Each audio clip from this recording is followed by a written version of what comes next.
Welcome to Dialogue Doodles, I'm Jack. Today we're exploring one of the most fascinating minds in philosophical history, Georg Wilhelm Friedrich Hegel. With us is Dr. Henry Matthews, a renowned Hegel scholar. Henry, welcome to the show. Thank you, Jack. It's great to be here to discuss such an influential thinker. You know, Henry, there's this wonderful image of young Hegel that I think our listeners would find fascinating. Picture a young seminary student raising a toast every July 14th to celebrate the storming of the Bastille. It's not exactly the stuffy philosopher many might imagine. Absolutely. That's one of my favorite stories about young Hegel. Born in 1770 in Stuttgart, he wasn't just an abstract thinker, he was very much engaged with the revolutionary spirit of his time. That annual toast to the French Revolution really captures his early enthusiasm for radical change. Let's start with his early years. How did his upbringing shape the philosopher he would become? Well, Hegel came from a middle-class family and received what we might call a dual education. His first biographer, Karl Rosenkranz, put it perfectly when he said Hegel's education was entirely Enlightenment in principle, entirely classical antiquity in curriculum. This combination would prove crucial to his later thinking. That's fascinating. So he was bridging two worlds from the very beginning? Exactly. At the Eberhard Ludwigs Gymnasium, he was steeped in classical studies, but he was also experiencing a time of tremendous social and political upheaval. He suffered personal tragedy too, losing his mother to bilious fever when he was 13, which had a profound impact on his emotional development. You mentioned the French Revolution earlier. How did such historical events shape his thinking? The revolution was absolutely central to his intellectual development. At the Tübingen Seminary, where he studied with friends like Hölderlin and Schelling, they would eagerly await news from France. These events showed him how radical change could unfold in history, a theme that would become crucial in his later philosophical work. Speaking of radical change, this seems to connect directly to what would become his famous dialectical method. Could you help our listeners understand what this means? Think of dialectics like a dynamic conversation where each point naturally leads to its counterpoint. It's not just simple back-and-forth disagreement, but a process that leads to deeper understanding. Every position or thesis generates its opposite or antithesis, and through their interaction, we arrive at a higher synthesis. Could you give us a concrete example, something our listeners might relate to in today's world?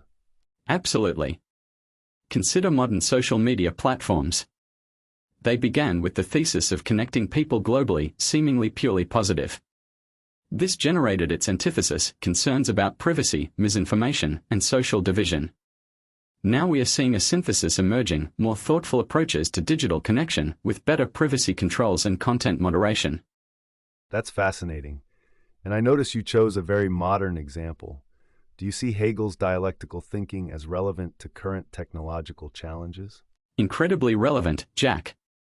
Take AI ethics, for instance. We start with the thesis of AI advancement bringing progress and efficiency. This naturally produces an antithesis, concerns about job displacement, privacy, and algorithmic bias. The synthesis isn't about choosing one side, but developing more sophisticated approaches that address both the benefits and challenges. This reminds me of his famous master-slave dialectic. Could you explain how that might apply to contemporary power relations? The master-slave dialectic is particularly relevant today. Hegel's insight was that dominance relationships are inherently unstable because true recognition can only come from a free consciousness.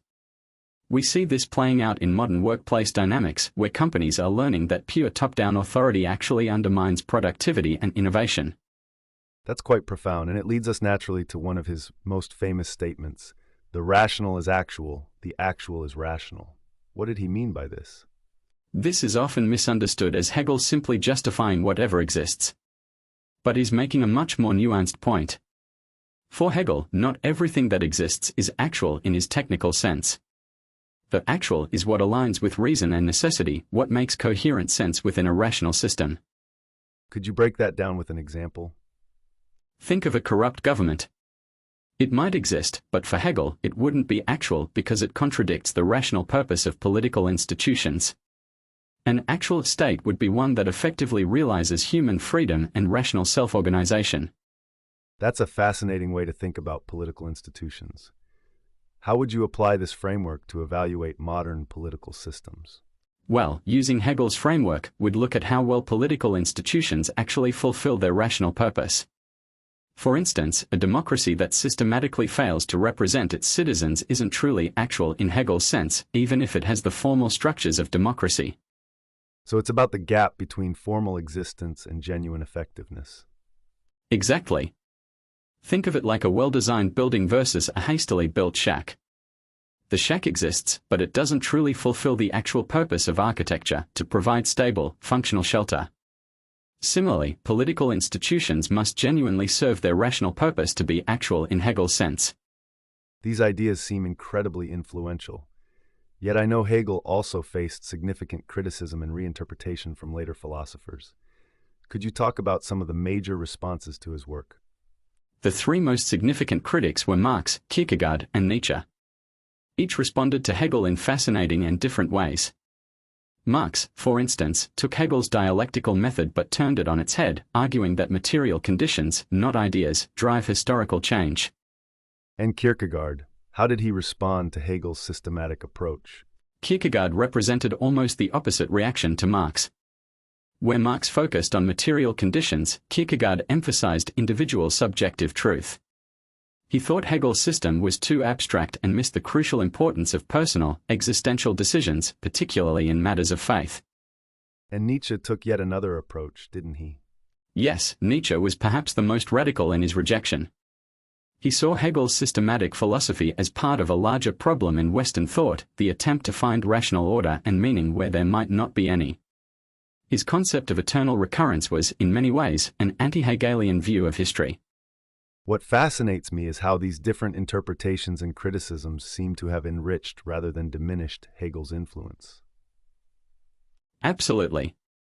It's actually quite Hegelian. These opposing viewpoints created a richer philosophical dialogue. Even those who rejected Hegel had to engage with his ideas, and in doing so, they developed new insights that might not have been possible without his work. Looking at contemporary philosophy and social theory, where do you see Hegel's influence most strongly today? Hegel's influence is remarkably visible in contemporary social justice movements. His understanding of how consciousness and recognition work in society helps explain identity politics and struggles for recognition.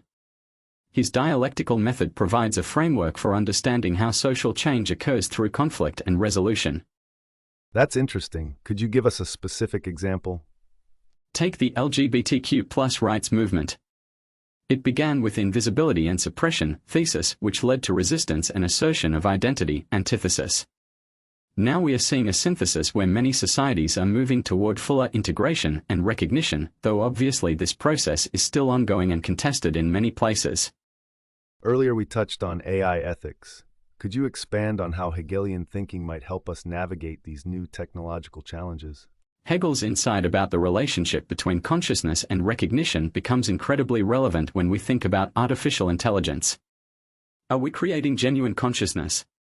What would true recognition between human and artificial intelligence look like? These are fundamentally Hegelian questions. And his concept of rationality and actuality, how might that apply to our digital age? Think about social media platforms. Just because they exist doesn't mean they are actual in Hegel's sense. They need to truly fulfill their rational purpose of meaningful human connection. This framework helps us critically evaluate whether our digital institutions are really serving their intended purpose.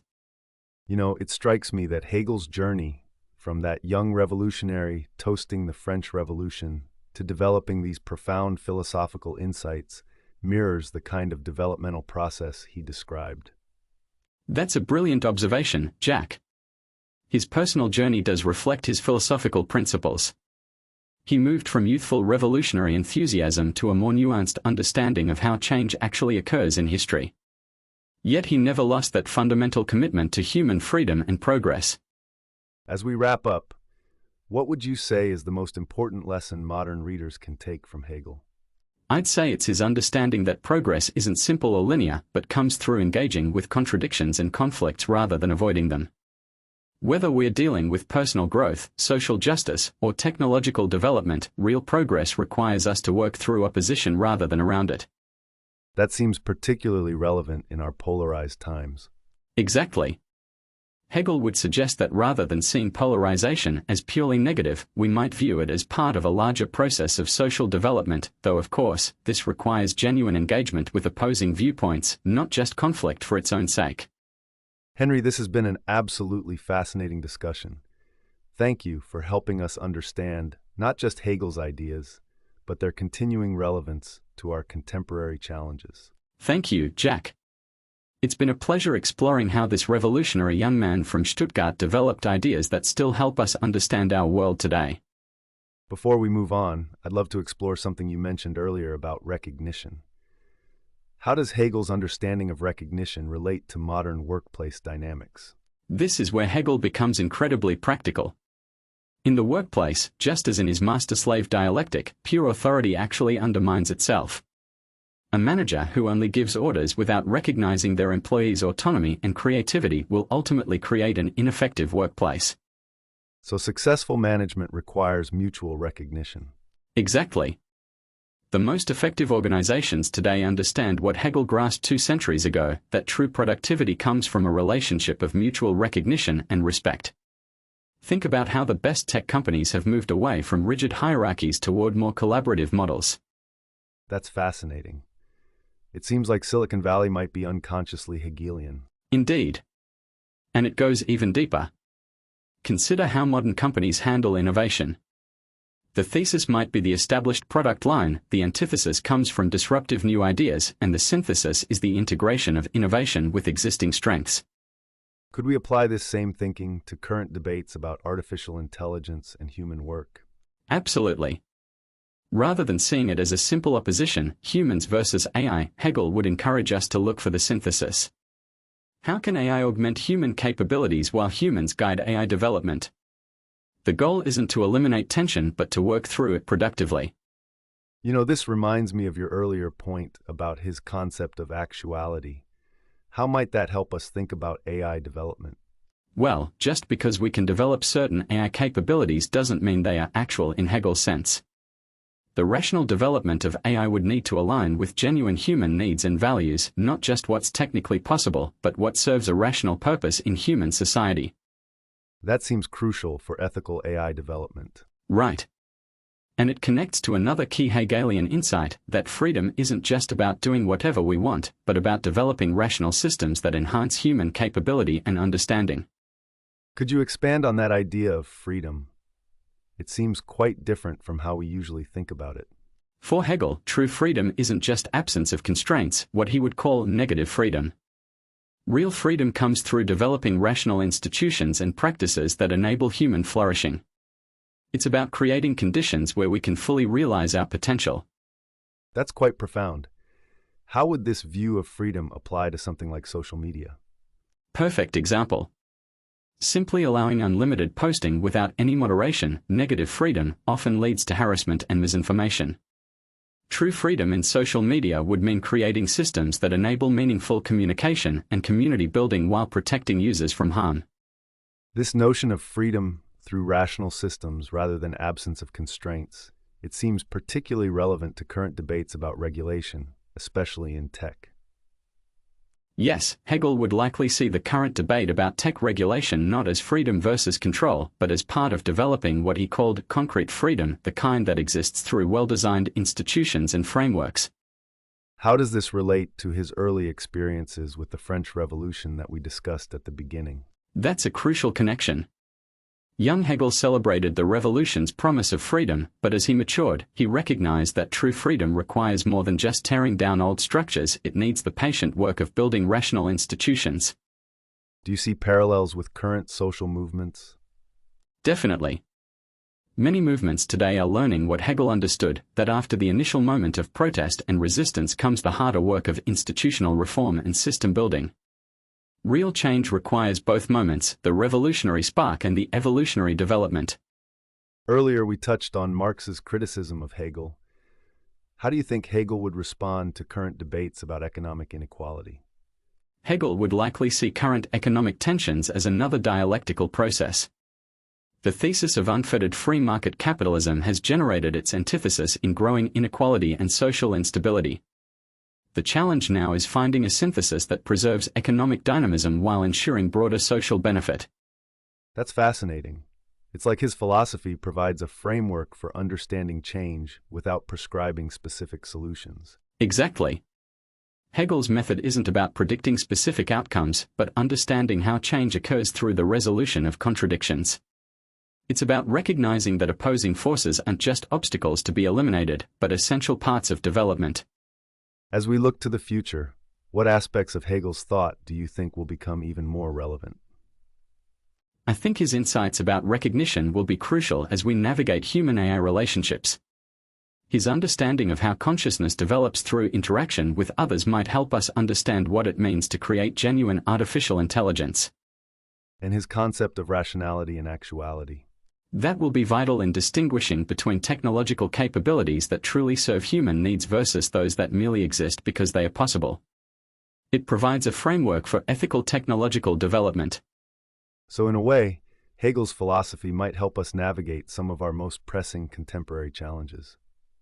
Absolutely. The young revolutionary who toasted the French Revolution developed a way of thinking that helps us understand how real progress happens, through engaging with contradictions, not avoiding them, and through building rational systems that enhance human freedom. You've given us such a rich exploration of Hegel's ideas and their modern relevance. I'm particularly struck by how his thinking seems to bridge personal and societal development. That's one of Hegel's most profound insights, that individual consciousness and social institutions develop together. We can't fully understand one without the other. Personal growth and social progress are interconnected. For our listeners who might want to engage more with Hegel's ideas, where would you suggest they start? Rather than diving straight into his texts, which can be quite challenging, I'd suggest starting by observing dialectical patterns in your own life and society. Notice how contradictions often lead to development, how recognition shapes relationships, how freedom requires structure. That's great practical advice. Any final thoughts on why Hegel matters in the 21st century? In an age of polarization and rapid technological change, Hegel offers us crucial insights. He shows us that opposition isn't something to fear but to engage with productively. That real progress comes through understanding and working through contradictions, not avoiding them. And about those contradictions, it seems like they're not just obstacles, but actually essential to development. Exactly. Whether we are talking about personal growth, technological innovation, or social justice, progress doesn't come from simple, linear advancement. It comes through engaging with opposing forces and finding higher-level syntheses that incorporate valid insights from both sides. It's remarkable how a philosopher from 2 centuries ago can help us understand everything from workplace dynamics to AI ethics. That's the mark of truly great philosophy. It captures something fundamental about how human consciousness and society develop. Hegel's insights transcend his time because he grasped deep patterns in human development and historical change. Henry, this has been an absolutely fascinating discussion. You've helped us see not just who Hegel was, but why he matters more than ever today. Thank you, Jack. From that young man toasting the French Revolution to his profound philosophical system, Hegel shows us how engaging with the tensions and contradictions of our time can lead to deeper understanding and real progress. To our listeners, thank you for joining us on this exploration of one of history's most influential thinkers. Until next time, keep questioning, keep thinking, and remember, those contradictions in your life might just be the seeds of growth.